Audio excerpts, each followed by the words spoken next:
그 아홉은 어디 있느냐 하는 제목으로 2024년 마지막 주일에 함께 은혜를 받고자 합니다. 오늘 본문의 내용은 아주 간단합니다. 나병 환자 10명이 있었는데 인간의 힘으로는 고칠 수 없는 그 병을 예수님께 나와서 고침받기를 간구했습니다. 예수님이 불쌍히 여기시고 그 사람들의 병을 고쳐주었는데 10명이 고침을 받았는데 9명은 나몰라라 하고 자기 볼일을 보러 가버렸고 한 사람만 돌아와서 감사했다 하는 그런 내용입니다. 오늘 본문은 우리에게 두 가지를 교훈합니다. 첫째로 구원은 예수께만 있다는 것입니다. 갈릴리에서 예루살렘으로 올라가는 길은 사마리아를 통과해서 가는 것에 가장 가까운 길이기 때문에 예수님이 가끔 이 길로 다녔습니다. 근데 원래 유대인들은 사마리아인들하고 상종을 안 합니다. 여기서 말하는 사마리아 사람들은 원래는 북왕국 사람들이에요. 그런데 르호보암 때 한 나라였던 이스라엘이 두 쪽으로 갈라집니다. 남쪽은 다윗의 계통을 따라서 유다, 북쪽은 여로보암의 길을 따라서 북왕국 이스라엘. 그래서 북왕국 이스라엘의 수도가 사마리아잖아요. 그런데 북왕국은 주전 722년에 멸망을 당합니다. 아수르에게 멸망당하고 난 뒤에 혹시 거기 남아있는 사람들이 다시 반역을 일으킬까 봐 아수르가 거기 살고 있던 이스라엘 사람들을 북방의 다른 나라로 다 강제 이주를 시켜버립니다. 그리고 그 이주한 숫자만큼 북방에서 다른 사람을 데려다가 혼합이 돼버려요. 그래서 원래는 유대인들이었는데 세월이 오래 지나고 난 뒤에 사마리아 사람들은 뒤섞여가지고 이 사람들이 유대인인지 이 사람들이 이방인인지 도대체 알 수 없는 사람들이 돼버렸습니다. 민족만 뒤섞인 것이 아니라 종교도 혼합이 되어서 원래는 하나님만 믿던 백성이었는데 온갖 이방 신상을 다 믿는 그런 사람들이 되었어요. 그래서 북왕국 이스라엘은 주전 722년에 멸망을 당했지만 남왕국 유다는 그 후로도 오랜 세월이 있다가 주전 586년에 멸망을 당합니다. 그래서 북왕국 사마리아 사람들과 북왕국 이스라엘 사람과 남왕국의 유다 사람들은 같은 원래 민족으로 출발을 했지만 나중에는 북왕국 사람들이 혼합된 민족이 되고 혼합된 신앙을 가졌기 때문에 남왕국 유다 사람들은 상종을 안 했어요. 서로 다른 민족같이 여겼습니다. 그래서 예수님도 사마리아 잘 지나가지 않습니다. 그래서 우리가 잘 아는 것처럼 사마리아 여인을 구원할 때도 사마리아 여인에게 내게 물 한 컵 다오 하고 예수님이 말씀하니까 사마리아 여인이 묻잖아요. 당신 유대인인데 왜 나한테 물을 달라고 하시오? 그런데 이 사마리아의 땅을 지나가는데 오늘 본문에 보니까 한 촌에 들어갔더니 10명의 나병 환자가 예수님께 나와서 고쳐주기를 간구했다 그랬습니다. 구약성경 레위기 13장 45절로 46절에 보면 나병 환자는 옷을 찢고 머리를 풀며 윗입술을 가리고 외치기를 부정하다 부정하다 할 것이요 병이 있는 날 동안은 늘 부정할 것이라 그가 부정한 즉 혼자 살되 진영 밖에서 살지니라 그랬습니다. 그러니까 만약에 이스라엘 사람들 중에서 누가 나병이 걸리면은 그 사람들은 가족하고 살지를 못하고 격리된 장소로 이주해서 살아야 됩니다. 그리고 거기 살면서 옷을 찢고 다른 사람과 구분이 되게 하는 거예요.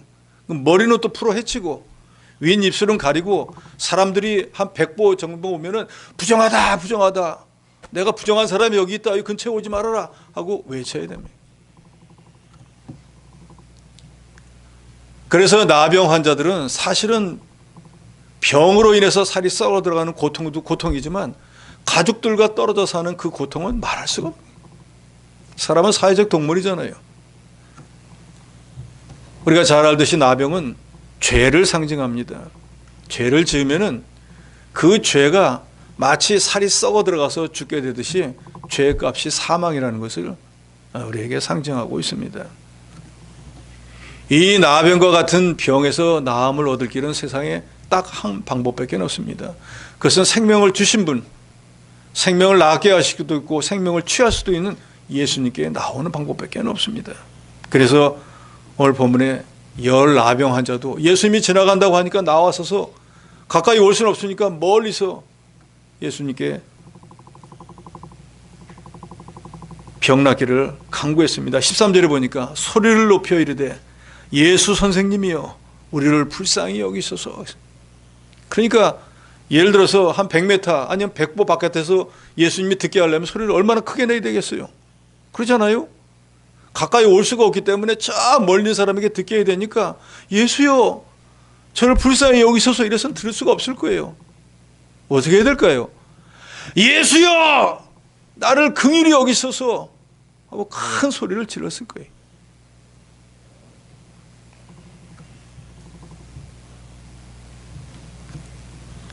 마가복음 10장 46절로 48절에도 보면은 그들이 여리고에 이르렀더니 예수께서 제자들과 허다한 무리와 함께 여리고에서 나가실 때 디메오의 아들인 맹인 거지 바디메오가 길가에 앉았다가 나사렛 예수시란 말을 듣고 소리질러 이르되 다윗의 자손 예수여 나를 불쌍히 여기소서 하거늘 많은 사람들이 꾸짖어 잠잠하라 하되 그가 더욱 크게 소리질러 이르되 다윗의 자손이여 나를 불쌍히 여기소서 하는지라 그랬다 그랬어요. 바디메오라고 하는 소경이 있었는데 예수님이 지나간다는 소리를 듣는 게 눈은 안 보이는데 사람들이 막 얘기를 할 거 아니야. 아, 예수님이 지나간다 가신다 이 길로 간대 하니까 막 멀리서 소리를 지르는 거예요. 그러니까 예수님의 제자들이 조용히 하라고 앞도 못 보는 주제 부정한 주제 하니까 이 사람이 사실 내가 그렇지 내가 뭐 떠든다고 예수님이 나 알아주겠어 하는 게 아니라 이 사람은 더 큰 소리로 소리 질렀다는 거예요. 다윗의 자손이여 나를 불쌍히 여기소서 다윗의 자손 예수여 나를 불쌍히 여기고 내 눈이 뜨게 하여 주시옵소서 하고 소리를 질렀습니다. 그러더니 예수님께서 불쌍히 여기서 그 바디메오의 눈을 뜨게 해주셨다 하는 역사가 있습니다. 오늘 본문의 나병 환자들도 예수 선생님이여 우리를 불쌍히 여기소서 하고 소리를 쳤습니다. 시편 107편 9절에 보면 그가 사모하는 영혼에게 만족을 주시며 줄인 영혼에게 좋은 곳으로 채워주심이로다. 하나님을 사모하고 은혜를 갈급하기 원하는 사람들에게 주님은 은혜도 주시고 그 필요한 것을 채워주십니다. 그런데 예수님께서 오늘 뭐라고 합니까? 병을 좀 낫게 해달라고 하면 와가지고 예수님이 안수를 하고 원하느니 내 병에서 내가 나음을 얻게 내 눈이 뜨여지기를 원하노라 이렇게 기도를 해주셔야 되는데 그럼 아무것도 안 하시고 14절에 보니까 보시고 이르시되 가서 제사장들에게 너희 몸을 보이라. 아무 치료도 안 해주고 딱 한마디만 합니다. 가서 제사장들에게 보여라. 그런데 여기 제사장들에게 보여라고 하는 것은 병이 나았을 때 제사장한테 가서 보이는 거예요. 구약시대 율법은. 그런데 지금 예수님이 제사장한테 가서 보여라고 할 때 병이 나았습니까? 안 나았습니까? 병 낫지도 않았어요. 근데 예수님은 가서 보이라는 거예요. 마치 병을 난 사람을 보내는 것처럼 주님은 가라는 거예요. 그런데 14절 하반절에 보니까 그들이 가다가 깨끗함을 받은지라 그랬습니다. 갈 때는 분명히 병이 그대로 있었는데 알겠습니다 하고 가는 도중에 병이 나왔다는 거예요. 그러니까 예수님이 제사장에 가서 보여라 한 것은 이미 그 말이 끝나자마자 그 병이 날 줄로 믿고 가는 거예요.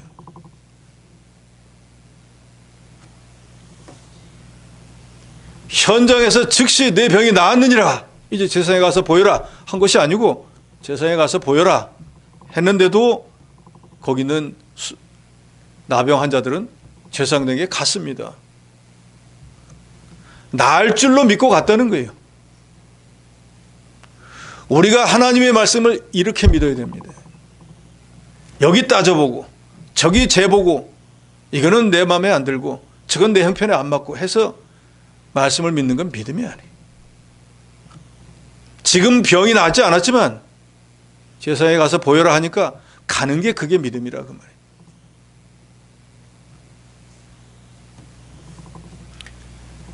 엘리사 선지자가 똑같은 나병 고침을 받기 위해서 온 아람의 군대 장관이었던 나아만에게 가서 요단강에서 몸을 7번 씻어라 하고 말한 것과 같고 날 때부터 맹이 되었던 사람에게 예수님이 실로암 못에 가서 닦아라 할 때 군소리 안 하고 가서 닦았던 경우와 같습니다. 이건 뭘 말하는 거예요? 예수님의 말씀을 순종하면 역사가 있다는 걸 말하고 있는 거예요. 그러니까 우리도 하나님의 말씀은 그게 무엇이 되었든지 그대로 순종하는 여러분이 되시기 바랍니다. 그래야 하나님의 능력의 역사가 있는 거예요. 예수 수백 년을 믿어도 순종하는 게 없으면 역사하는 것도 없어요.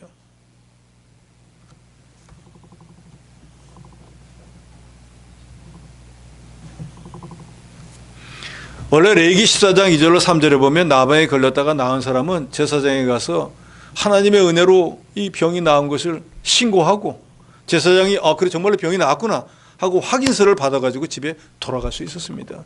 그래야지 다시 공동체에서 받아주는 거예요. 그런데 오늘 본문에 나온 이 나병 환자들은 예수님이 제사에 가서 보혈을 할 때 실제로 병이 낫지도 않았어요. 그런데 마치 예수님은 병을 고친 것처럼 말합니다. 너 이미 병을 고침 받았으니까 내 병이 나았으니까 제사에 가서 보여 할 때 그 말이 믿어지느냐 그 말이에요. 그렇게 믿어지지 않는 걸 믿는 게 믿음인 거예요. 우리는 얄팍한 지식 그걸 가지고 우리가 계산을 해서 하나님 말씀을 판단해서 자기 마음에 믿으면 맞고 자기 생각에 형편에 맞으면 믿잖아요. 믿음은 그저 주의 말씀이면 그러하다 하고 순종하는 게 그게 믿음인 거예요.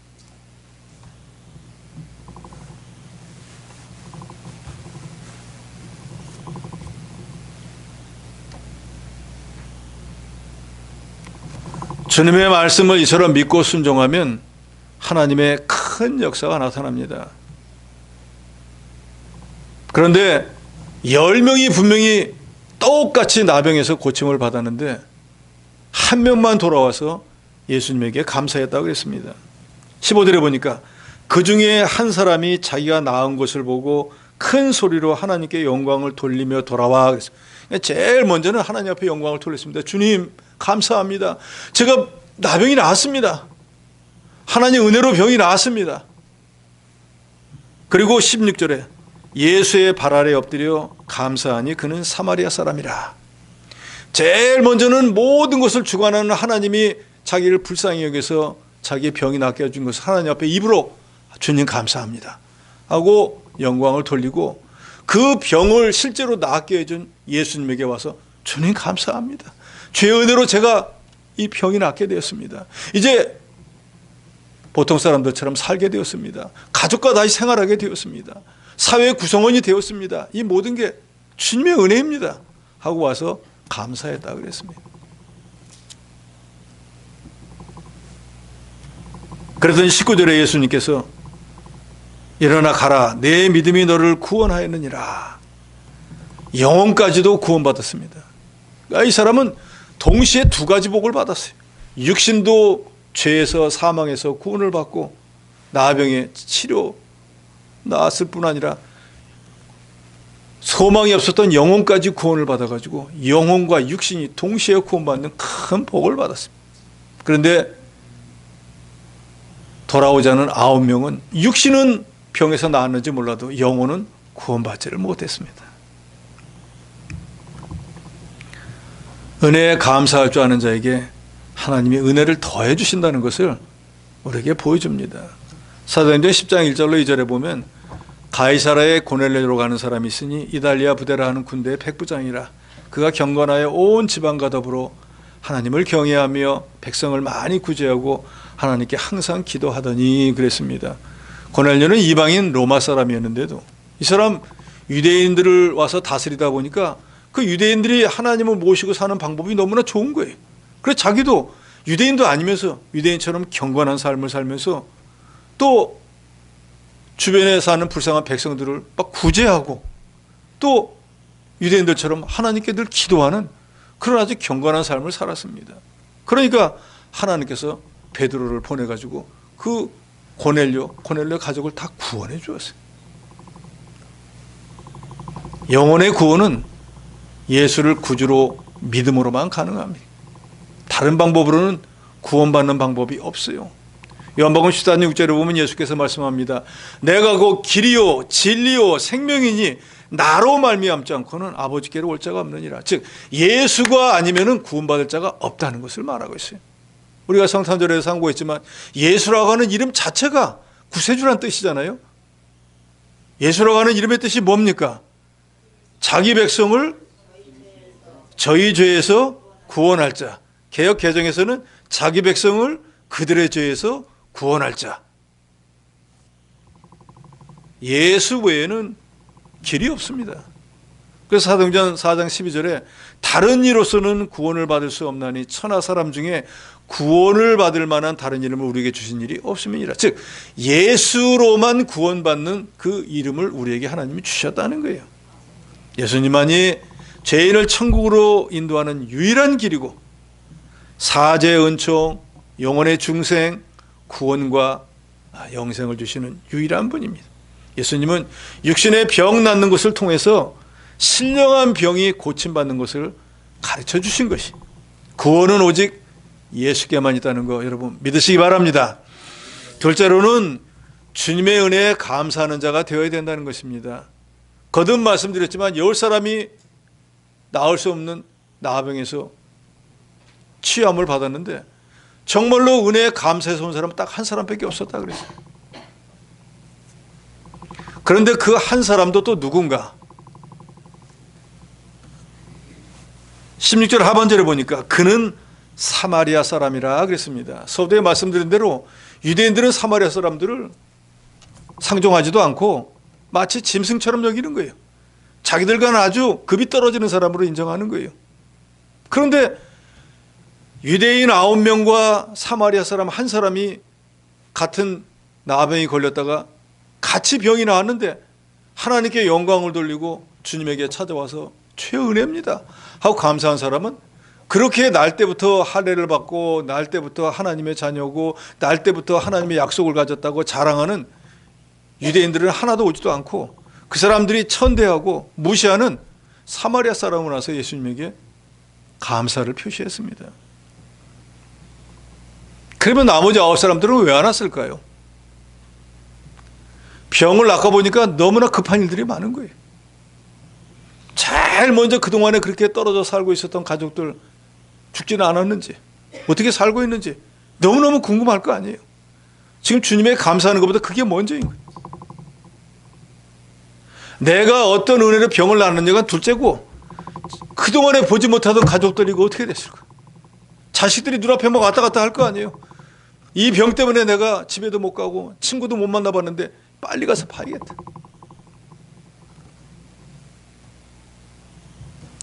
아니면 정말로 병이 나았으니까 제사장에 가서 빨리 확인서를 받아야지. 그래야지 사람처럼 살겠다. 감사보다도 이걸 더 먼저 해야겠다 해서 제사장에 가서 병이 나았다는 확인서를 받으러 갔든지, 이제 병이 났고 보니까 이제는 구걸을 할 수 없고 이제 뭘 먹고 살아야 되나 생활에 염려가 되었든지, 하여튼 감사하는 일보다는 자기 개인적으로 더 급한 일이 있다고 생각해서 그걸 하러 가서 안 왔을 것이에요. 그런데 감사하러 온 사마리아 한 사람에게 예수님은 이렇게 말씀합니다. 10사람이 다 깨끗함을 받지 아니했느냐? 그 9은 어디 있느냐? 9명은 다 어디 갔냐? 병은 똑같이 나았는데 왜 너만 혼자 오고 9명은 도대체 어디에 갔느냐? 누가복음 19장 19절에 보면 인자가 온 것은 잃어버린 자를 찾아 구원함이니라 하고 말씀했습니다. 예수께서 이 세상에 오신 목적은 잃어버린 양을 찾아서 구원하시려는 것입니다.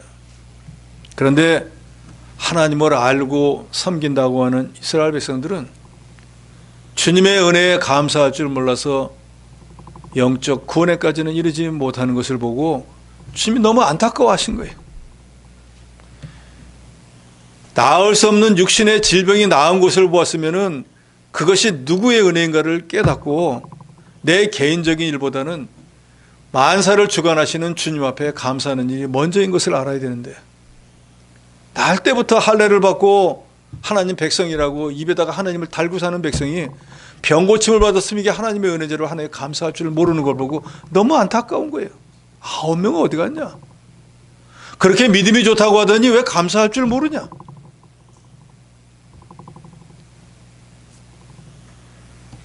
종교적으로 사마리아 사람들은 유대인들과는 비교할 수 없이 천대받는 백성이었는데도 불구하고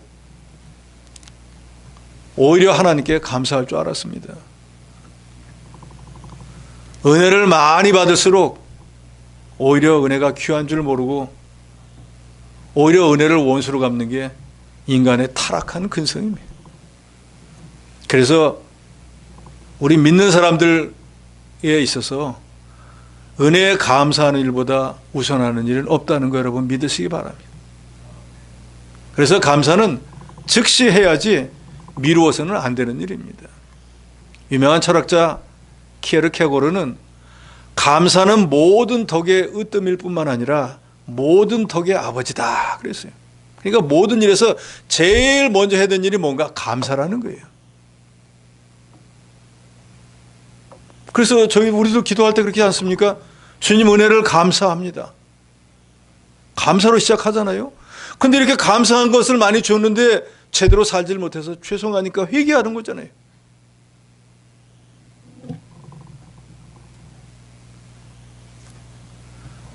그래서 감사를 잃어버리면 모든 것을 잃는 것이고 감사하면 모든 것을 얻는 것입니다. 감사하는 삶은 은혜가 넘치지만 감사가 없으면 은혜도 없어져 버립니다. 감사는 육신의 질병을 치료하지만 원망과 불평은 오히려 병을 더하게 합니다. 감사는 마음과 정신과 영혼의 병까지도 고치는 명약이에요. 그래서 우리가 흔히 농담으로 그러잖아요. 약 중에 최고의 약이 구약신약. 감사가 최고의 약입니다. 감사하면은 지금 내 형편이 어떤지 그런 거 별로 문제가 되지 않습니다. 하박국 선지자는 말하지 않습니까? 외양간에 소가 없든지 우리의 양이 없든지 밭에 식물이 없든지 무화과나무가 열매 맺든지 안 맺든지 포도나무 열매 있든지 말든지 무엇이 됐든지 내 손에 아무것도 없어도 내가 하나님의 자녀된 것만 생각해도 구원받은 것만 생각하면 그냥 그것만으로도 즐겁고 기쁘다. 감사한다 그러지 않았습니까?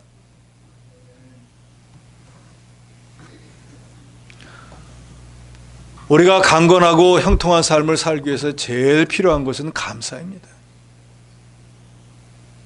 잠언에 보면 그런 말씀이 나오잖아요. 거머리처럼 다고다고 한다 그러잖아요. 아무리 주어도 만족을 못하니까 자꾸만 달라고만 하는 거예요. 더 달라 더 달라. 주님의 은혜로 심령의 병 고침을 받아서 하나님의 자녀가 된 저와 여러분 성도들은 모든 일에 감사해 하나님께 영광을 돌려야 됩니다. 그리고 우리가 하나님께 감사한 거 하나님의 뜻이라 그랬잖아요. 범사에 감사하라. 이는 그리스도 예수 안에서 너희를 향하신 하나님의 뜻이니라. 하나님의 뜻이 우리가 감사하는 거예요.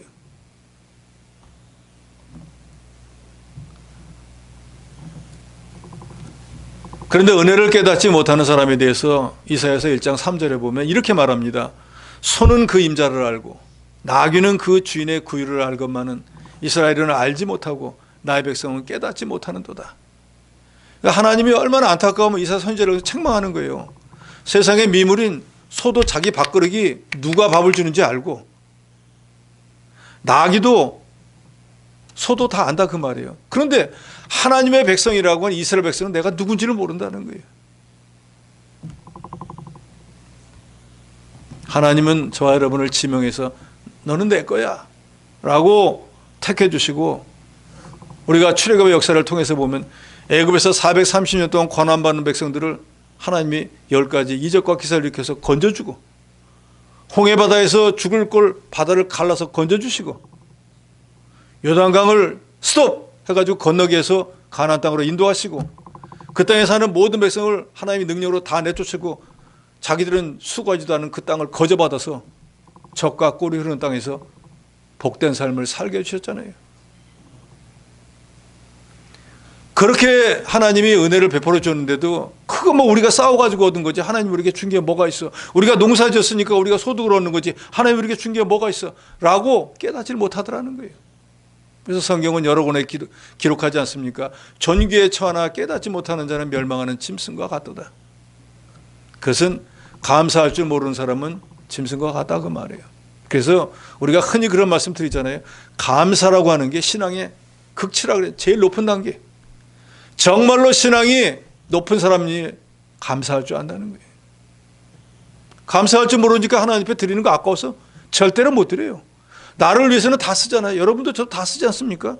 내가 감기 들었어 봐요. 병원 가죠. 내가 몸 조금 아파요. 뭐 하잖아요. 뭐가 좋다잖아요. 그럼 뭐 있는 대로 좋은 거 다 쓰잖아요. 주님에게 드리는 거지. 아까워서 못 드려요.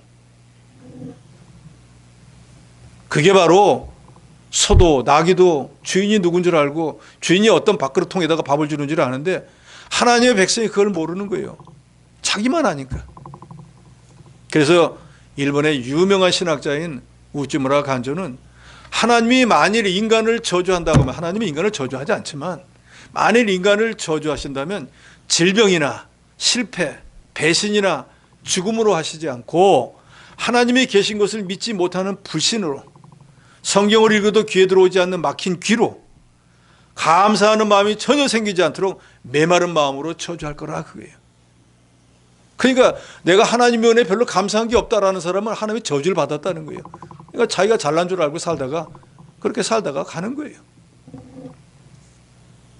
문제는 저도 여러분도 감사하는 마음이 없으면 그것으로 끝나는 게 아니라 그 감사하는 마음, 그 없는 거기를 원망과 불평이 대체를 한다는 거예요. 감사하는 마음에는 하나님이 거하시고 불평하는 마음에는 마귀가 거한다라는 말이 있어요. 그래서 원망 불평하면 마귀 미혹을 받아서 그릇된 길로 나갈 수밖에 없잖아요. 그런데 감사하는 사람은요, 모든 게 하나님의 은혜니까 더 욕심낼 것도 없고 그저 주신 것에 만족하고 살잖아요. 디모데후서에 보면 나오지 않습니까? 먹을 것과 입을 것이 있은즉 족한 줄로 여기는 거예요. 아, 이만하면 됐지, 이 정도 살면 됐지, 뭐 얼마나 더 살 거야, 이게 다 하나님 은혜야 라고 하면 더 이상 바랄 것도 없고 원할 것도 없기 때문입니다. 찬송가 나의 갈 길 다 가도록 예수 인도하시니 하는 찬송을 작시한 파니 크루스비는 일생을 눈을 뜨지 못하고 앞을 보지 못하고 산 사람입니다. 그래서 어떤 사람이 크루스비에게 물었습니다. 당신은 앞을 보지 못하는데 그렇게 늘 얼굴이 밝고 감사한 마음으로 사는데 내가 보면 당신은 별로 감사할 게 없는데 뭐가 그렇게 감사합니까? 그렇잖아요. 눈도 안 보이고 평생을 그렇게 사는데 뭐가 감사한? 크루스비는 이렇게 대답을 합니다. 내게는 감사할 조건이 너무나 많습니다.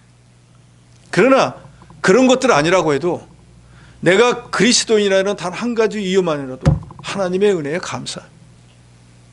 저 여러분도 마찬가지입니다. 우리가 예수 믿고 구원 얻은 이 한 가지만으로도 우리는 하나님 앞에 감사할 조건이 충분합니다.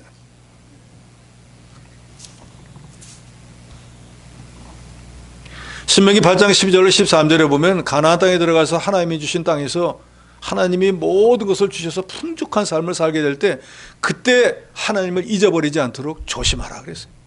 사람은 뭔가 좀 잘 되면 그게 다 자기가 잘 돼서 한 줄 알고 하나님의 은혜는 다 잊어버리는 게 보통입니다. 우리 믿는 성도들도 마찬가지예요.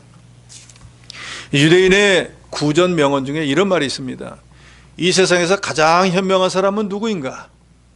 모든 사람에게 늘 배우는 사람이다. 이 세상에서 가장 강한 사람은 누구인가? 자기 자신을 이기는 사람이다. 이 세상에서 가장 부유한 사람은 누구인가? 자기 가진 것으로 만족하는 사람이다. 이 세상에서 가장 부자가 누군가? 내가 가진 것을 가지고 만족한 삶을 사는 거예요. 여러분 그런 사람이 되시기 바랍니다. 그럼 우리가 남의 것 탐낼 것도 없고 그렇잖아요. 물질 가지고 싸우고 다투고 그것 때문에 할 일이 없잖아요. 요새 이 시대는 얼마나 각박합니까? 부모가 세상 떠나면 슬픈 게 아니라 그 재산 나눠 가지려고 싸움박질하고 하다가 안 되면 재판하고 온갖 난리 뻑국이잖아요.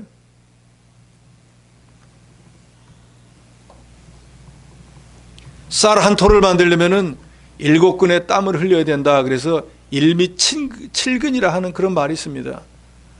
우리가 무심코 흘리고 또 전혀 아까워하지도 않은 쌀 한 톨을 보면서도 야, 이 쌀을 만들려고 농부는 얼마나 수고를 많이 했을까. 나는 가만히 앉아서 이 쌀로 참 맛있는 밥을 쳐 먹으니 너무너무 감사하다고 생각하면 밥이 좀 덜 익었든지 밥이 좀 탔든지 밥이 어땠든지 그게 문제가 아니고 이걸 여기까지 만든 이 사람 수고를 생각하면 너무너무 감사하다고 하면은 되어진 결과만 가지고 탓할 게 아니라 감사할 수 있다는 거죠. 주님 은혜가 아니면 내가 불신자로 이 세상 살다가 지옥에 가서 영원한 형벌을 받을 건데, 야, 내가 참 누구의 은혜로 이렇게 참 하나님 백성이 되어서, 천국 백성이 되어서, 천국에 가게 되어서, 이게 참 너무너무나 감사. 내가 뭐라고 주님은 나 같은 것을 위해서 십자가에서 죽어주셨을까? 내가 주를 위해서 무엇을 하면 될까? 어떻게 하면 감사에 보답을 할까? 우리 신앙생활이 그런 목적을 가져야 됩니다. 시편 116편 12절에 보면 내게 주신 모든 은혜를 내가 여호와께 무엇으로 보답할까?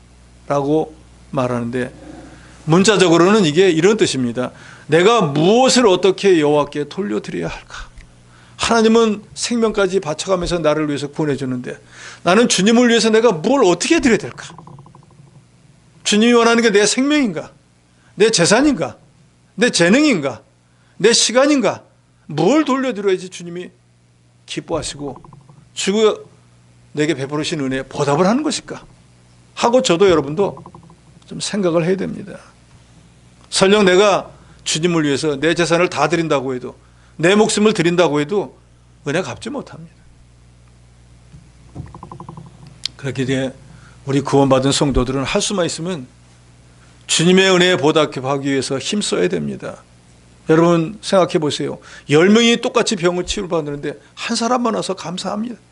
그럴 때 고쳐주신 분이 그거 고침받고 나는데, 고쳐주고 나는데, 한 4명은 와가지고 감사할까? 그래서 고쳐준 건 아니에요. 주님이 여기서 9명은 어디 가느냐 하는 것은 은혜를 모르는 금연을 말씀하는 거예요.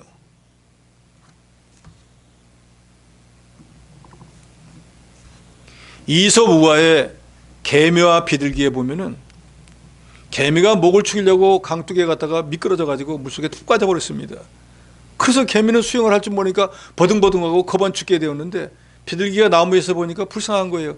나뭇잎을 딱 따가지고 밑에 딱 떨어뜨려 줬습니다. 그러니까 개미가 죽어라고 그 나뭇잎에 올라타가지고 겉으로 나와가지고 강변가로 나와서 살았어요. 감사하다 하는데, 멀리서 보니까 포수가 그 비둘기를 총으로 쏘아가지고 죽이려고 다 겨냥을 하고 있는 거예요. 그러니까 개미가 불이 나게 달려가가지고 그 포수의 발을 꽉 깨물었습니다. 그러니까 아야, 그 폰이 빵 딴 데로 나가는 바에 비둘기가 살았어요. 세상 미물도 자기가 은혜 받은 게 있으면 보답할 줄 안다는 우화를 말하고 있습니다. 자, 저 여러분은 갚을 수 없는 하나님의 큰 은혜를 받았습니다. 그래서 구원받아서 오늘날 우리가 성도가 되었습니다. 하나님이 인정하는 거룩한 무리가 되었습니다. 거기서 끝나는 게 아니라 올 한 해 동안에 그렇게 사건과 사고와 우리가 감당할 수 없는 큰 일들이 이 세상에 어마어마하게 일어났는데, 저 여러분 오늘 여기 안전한 몸으로 나와서 하나님 앞에 예배 드릴 수 있도록 한 것이 저 여러분이 잘나서 그렇습니까? 수단 방법에 뛰어나서 그렇습니까? 나는 내 몸을 지키는 데는 다른 사람보다 월등하기 때문에 그렇습니까? 하나님의 은혜예요.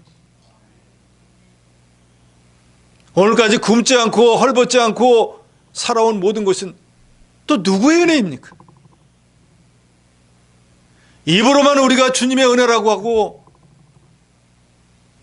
찬송가 301장에 나오는 지금까지 지내온 것 주의 크신 은혜라 입으로만 지식적으로만 할 게 아니라 정말로 주님의 은혜로 지금까지 살아온 줄로 여러분 믿으시기 바랍니다.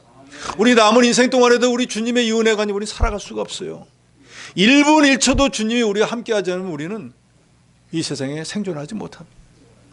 저는 새벽마다 그렇게 기도합니다. 저는 너무나 연약합니다. 주님 은혜가 아니면 저는 1분 1초도 살 수 없는 존재입니다. 제게 맡겨진 사명도 감당 못합니다. 지금까지 살아온 것도 주님의 은혜고 주님이 힘과 능력과 모든 걸 주셔서 여기까지 감당했습니다. 앞으로 남은 날이 얼마인지 저는 모르지만 살아온 날보다는 남은 날이 훨씬 적은 건 압니다. 이 아픈 남은 날 동안에도 주님 지금까지 함께 해주신 것처럼 같이 해주셔서 맡긴 사명을 감당하게 해주시고 주님 앞에 갈 수 있도록 인도해 주시옵소서. 똑같은 기도 새벽마다 합니다. 저는. 왜요? 내 힘으로 살 수 없으니까요. 내 능력으로는 감당할 수 없으니까요. 여러분들은 능력이 많으니까 뭐 어떻게 하시는지 모르겠지만 저 여러분이 분명히 알아야 하는 것은 우리는 입으로만 우리가 연약한 자고 우리가 미약한 자가 아니라 실제로 그렇습니다. 주님의 은혜가 아니면 주님의 도우심이 아니면 주님 우리 함께 하자면 우리는 아무것도 할 수 없는 그런 존재인 거예요. 올 한 해도 하나님이 넘치도록 은혜를 베풀어 주시고 보이지 않는 손길로 뒤에서 도와주시고 우리를 위험과 사망의 고통에서 보호해 주셨기 때문에 저 여러분이 이 자리까지 온 줄로 믿으시기 바랍니다.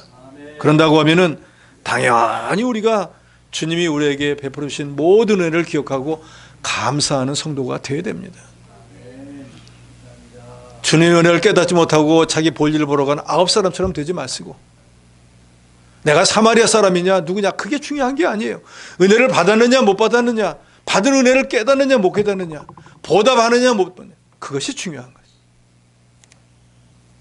시편 50편 23절에 보면은 감사로 제사를 드리는 자가 나를 영화롭게 하나니 그의 행위를 옳게 하는 자에게 내가 하나님의 구원을 보인다 그랬습니다. 그러니까 우리가 하나님 앞에 감사드리면 하나님은 그걸 기뻐.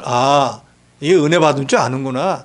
내가 보여준 줄 아는구나. 내가 저를 도와준 줄을 아는구나. 주님은 그걸 기뻐하는 거지 생색을 내신다는 게 아니에요. 그리스도 구원의 은혜, 구속의 은혜를 깨닫고 감사해서 죄의 은혜에 보답하는 삶을 살려고 하는 그 사람은 하나님이 기뻐하시는 거예요. 제가 여러분에게 거듭 말씀드리지만 우리는 이미 주님의 은혜, 갚을 수 없는 은혜를 받았기 때문에 우리 남은 삶은 우리의 가진 모든 것, 내가 능력이 있고 내가 재능이 있고 내가 물질이 있고 내가 시간이 있으면 그걸 나를 구원하신 주님을 위해서 사용하는 거예요. 그게 우리 인생의 목적, 우리 신앙생활의 목표가 되어야 됩니다.